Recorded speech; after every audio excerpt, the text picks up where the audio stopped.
योगी जी की कृपा है, सब मेहरबानी से चल रहा है। लोग कहते हैं कि अच्छा हुआ आपको नौकरी से निकाल दिया गया है, अब शायद जो है कहीं भी आपको नौकरी मिल सकती है। अब तो आप डॉक्टर हो, मेडिकल काउंसिल ऑफ इंडिया ने आप पे कोई रिस्ट्रिक्शन नहीं लगाया है। तो आपके लिए तो ये मेरे ख्याल से रिलीफ का होगा। अब बहुत से लोगों ने जब उनको न्यूज़ मिली तो मुबारकबाद और कॉन्ग्रेचुलेशन का भी मैसेज भेजा। ये मेरी नौकरी की लड़ाई नहीं लड़ रहा हूँ 4 साल में। कभी भी अगर ऐसा होता तो छोड़ के जाके कहीं भी यहाँ दिल्ली में भी 2.5-3 लाख रुपया पा सकता था। पीडियाट्रिशियन हूँ, MD पीडियाट्रिक्स हूँ, 10 साल का ICU का एक्सपीरियंस है। आपको अगर याद होगा, जब सितंबर में मुझे क्लीन चिट मिली थी तो 3 मांगे मैंने रखी थी। ये जो जद्दोजहद है, स्ट्रगल है, वो 3 ही मांगों के आसपास घूम रही है। पहली मांग है, मुझे मेरी नौकरी वापस दो विद ड्यू रिस्पेक्ट। ये निकाला है और ये कहते हुए निकाला है कि मेडिकल निग्लिजेंस इन्होंने किया था, करप्शन किया था। हालांकि कोई अभी मुझे फॉर्मल लेटर नहीं मिला है, ये जो इन्होंने मीडिया कॉन्फ्रेंस किया उसमें बोला है। दूसरी मांग है, अगर डॉक्टर कफील ने उन 63 बच्चों को नहीं मारा है, जैसा कि हाई कोर्ट कहता है, जैसा कि इनकी अपनी इंक्वायरी कहती है, 7 इंक्वायरी कर चुके हैं डिस्ट्रिक्ट मजिस्ट्रेट, SGPGI लखनऊ, आपके जो है दिल्ली की सेंट्रल गवर्नमेंट की टीम, सब जनरल हॉस्पिटल की, कमिश्नर की रिपोर्ट, प्रिंसिपल सेक्रेटरी की रिपोर्ट। मतलब इतनी इंक्वायरी करने के बाद भी जब उनको कोई आंसर नहीं मिलता है तो मैं यही पूछता हूँ, अगर डॉक्टर कफील ने उन 63 बच्चों को नहीं मारा है तो किसने मारा है? सरकार को ये इंक्वायरी खोलनी होगी कि अगर डॉक्टर कफील गुनाहगार नहीं है तो कौन है असली कातिल। और तीसरी डिमांड सबसे ज़रूरी, जो कि सबसे ऊपर होनी चाहिए, कि उन 63 बच्चों के माँ बाप को इंसाफ कब मिलेगा? अपने सामने मरते हुए देखा है, उनको कब इंसाफ मिलेगा? वो आज भी 4 साल हो गए। सरकार को सामने आना होगा, ये बताना होगा कि हाँ उस दिन ऑक्सीजन की कमी हुई थी, हाँ उस दिन बच्चे मरे थे, हाँ हमने करप्शन की वजह से पैसे नहीं दे पाए हम सप्लायर को। This is not a fight I am fighting for my self, this is a fight against the tyranny or superpower who thinks that they can oppress anyone on their will. 4 साल हो गए हैं, financially तोड़ दिया है, family को अलग कर दिया है, घर बार छोड़ दिया है, लेकिन ये जद्दोजहद चला रहे हैं। मेरे भाई को वहाँ गोली मारी गई थी जहाँ पे चीफ मिनिस्टर जी खुद मौजूद थे, 500 मीटर की दूरी पे। आज जो है, आज तक कोई इंक्वायरी नहीं हुई है, कोई गिरफ्तारी नहीं हुई है। कुछ पेपर्स आपके सामने दिखाना चाहूँगा कि क्यों उनको लगता है, कि समझते हैं कि क्यों योगी जी आप ही के पीछे पड़े हुए हैं। तो सबसे पहले तो ये पेपर है, इस पर डेट देखो क्या पड़ी हुई है। ये 8 अगस्त 2017 की डेट पड़ी है। कब की? 8 अगस्त 2017। और घटना कब की हुई है? 10 अगस्त 2017। सॉरी 8 अगस्त 2016 की डेट पड़ी है। ये देखिए 8 अगस्त 2016 की डेट पड़ी है और 8 अगस्त 2017 को घटना हुई है, यानी 1 साल पहले मैंने ज्वाइन किया था। 1 साल पहले जूनियर मोस्ट डॉक्टर था। मीडिया वाले जो बड़े बड़े, आप तो खैर पोर्टल्स वाले हैं, जो बड़े बड़े मीडिया हाउसेस थे दिल्ली और मुंबई में बैठ के, उन्होंने सोशल मीडिया से खबरें उड़ा के वाइस प्रेसिडेंट डॉक्टर कफील खान 70 बच्चों का कातिल, टाइम्स नाउ में एक साहब पत्रकार हैं, बड़े चिल्ला रहे थे, सुपरिटेंडेंट बना दिया, वाइस प्रिंसिपल बना दिया, हेड ऑफ द डिपार्टमेंट बना दिया। और गवर्नमेंट ने भी वही चार्जेस लगा के पिछली कई इंक्वायरी में ये मुझे गिराते रहते हैं। दूसरा का सबसे बड़ा कारण है ये लेटर। ये देखिए कब लिखा गया है, 6 अप्रैल 2017 को। और किसको लिखा है?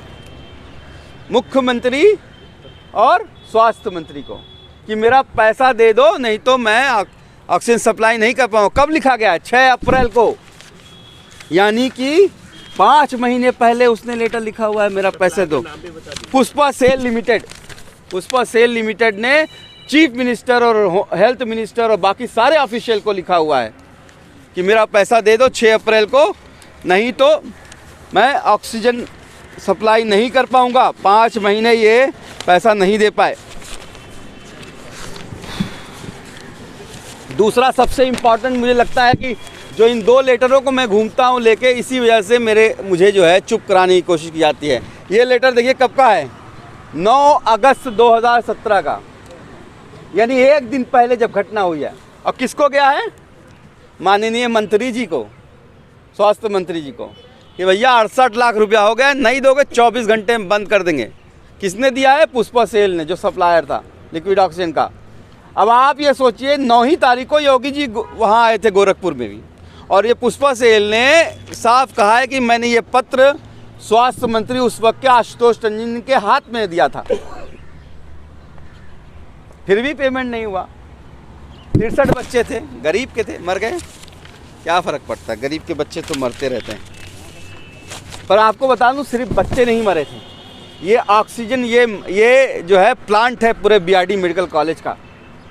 जब लिक्विड ऑक्सीजन टैंक बहुत बड़ा होता है और जब वो ख़त्म हुआ तो पूरे हॉस्पिटल में ऑक्सीजन नहीं थी, 18 एडल्ट भी मर गए थे। उनकी कौन जांच करेगा? 168 डॉक्टर हैं, 2000 से ज़्यादा एम्प्लॉई हैं, 4 साल के बाद एक ही डॉक्टर कल्प्रिट है। सर ये सारे डॉक्टर से जानते होंगे, किसी भी डॉक्टर का काम ऑक्सीजन लाना नहीं होता है। मेरा काम ऑक्सीजन लाना नहीं था भाई, मेरा काम था पेशेंट को देखना और बच्चों को, जो first year second year final year के बच्चे हैं उनको पढ़ाना। यही सर ना सर, गलत कह रहा हूँ? Paediatrician come am I right? Yes, that's our job. Doctor का ये जॉब होता है कि दवा लिखेगा, इलाज करेगा, दवा ख़त्म हो गई वो हॉस्पिटल एडमिनिस्ट्रेशन की जिम्मेदारी होती है। बहरहाल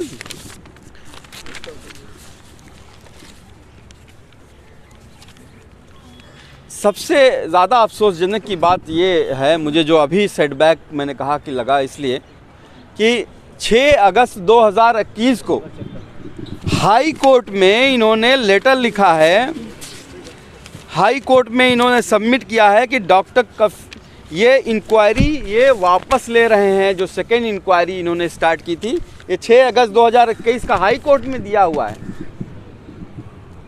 कि जो सेकेंड इंक्वायरी इन्होंने स्टार्ट की थी वो उसको वापस कर रहे हैं। सेकेंड इंक्वायरी क्यों स्टार्ट हुई थी? क्योंकि पहली इंक्वायरी में चीफ सेक्रेटरी ने ये कह दिया था कि आरोपी पे लगाए गए साक्ष्य बलहीन और असंगत हैं। ये चीफ सेक्रेटरी की रिपोर्ट है, मतलब बेसलेस और विदाउट एविडेंस है। इसके बाद इन्होंने सेकेंड इंक्वायरी स्टार्ट की थी, जिसको 6 अगस्त 2021 को कोर्ट में वापस ले लिया। हम अभी कोर्ट में ही हैं, कोर्ट की कार्रवाई चल रही है। 10 नवंबर 2021 को भी डेट थी और अचानक ही इन्होंने कोर्ट को इन्फॉर्म नहीं किया। मैं क्या कह रहा हूँ वो समझने की कोशिश कीजिएगा। कोर्ट को भी इन्फॉर्म नहीं किया, मुझे भी अभी तक पर्सनली लेटर नहीं मिला है। और शाम को प्रिंसिपल सेक्रेटरी मीडिया वालों को ये खबर लीक करते हैं कि डॉक्टर कफील को नौकरी से निकाल दिया गया है। क्यों? क्योंकि कोई और रिपोर्ट आ गई है उनके पास, वो कहती है कि इन्होंने लैक्सिटी की थी। क्या लैक्सिटी? कुछ बताया नहीं है। Guilty of laxity. 2 महीना बाकी है चुनाव में, महंगाई की बात नहीं करनी है, इकोनॉमी की बात नहीं करनी है, बेरोजगारी की बात नहीं करनी है, कोरोना की बात नहीं करनी है, स्वास्थ्य की बात नहीं करनी है। मुद्दा चाहिए। Anyway, thank you. फिर से मैं कहूँगा मेडिकल सर्विस सेंटर का और प्रोग्रेसिव मेडिको साइंटिफिक फोरम का मैं बहुत बहुत शुक्रगुजार हूँ। और जो मतलब एक बड़ा आरोप भी तो है कि आप डॉक्टर उपचार करने के अलावा आप अथक प्रयास करते हुए राज्य को ऑक्सीजन सिलेंडर भी उपलब्ध कराने की भूमिका में रहे। बड़ा आरोप तो ये है ना आप पर कि कि बच्चे बगैर ऑक्सीजन के मर रहे थे, आपने जितना संभव हो सकता था ऑक्सीजन उपलब्ध कराने का प्रयास किया भाग दौड़ करके। पर वो तो कहते हैं कि नहीं लाया था ना। ये देखो चार्ट है, ये अब इन्होंने बोला है तो दिखा दूं। ये उस रात का चार्ट है जो आप देखिएगा, सिलेंडर नंबर लिखे हुए हैं, हर सिलेंडर का, जंबो सिलेंडर का यूनिक ऑक्सीजन नंबर होता है। ये सारा ये उसी दिन का चार्ट है। और देखिए क्या लिखा हुआ है, डॉक्टर कफील सर ने दिए। ये किसने लिखा है? जो सेंट्रल पाइपलाइन ऑपरेटर जो ऑक्सीजन सिलेंडर आते हैं, जो मतलब वहाँ पे लगाते हैं। तो देखिए वो तो कोई भी करता, मैंने उस वक्त भी कहा है कि जिसके भी सीने में दिल होगा और दिल वो धड़कता होगा, वो डॉक्टर नहीं, वो कोई भी बच्चों को मरते हुए नहीं देख सकता, वो वही करता। तो मैंने कोई हीरो काम नहीं किया। और मैं अकेला नहीं था, 16 और डॉक्टर मेरे साथ थे, जूनियर डॉक्टर्स, सिस्टर्स थी, वार्ड बॉयज़ थे, स्वीपर्स थे। वो 54 घंटे तक लिक्विड ऑक्सीजन सप्लाई 7:30 बजे रात में 10 तारीख को ख़त्म हुई थी और 13 तारीख को 2:15 पे स्टार्ट हुई थी। एक सवाल डॉक्टर साहब, 8 आरोपी बने थे आप, और 8 में से 7 की बहाली हो गई और आपका निष्कासन हो गया तमाम क्लीन चिट मिलने के बाद। तो क्या लगता है, क्या खेल है, चुनाव का खेल है या कुछ और? ये तो योगी जी खुद बता पाएंगे या डिपार्टमेंट बता पाएगा। मैं इतना कहना चाहूँगा कि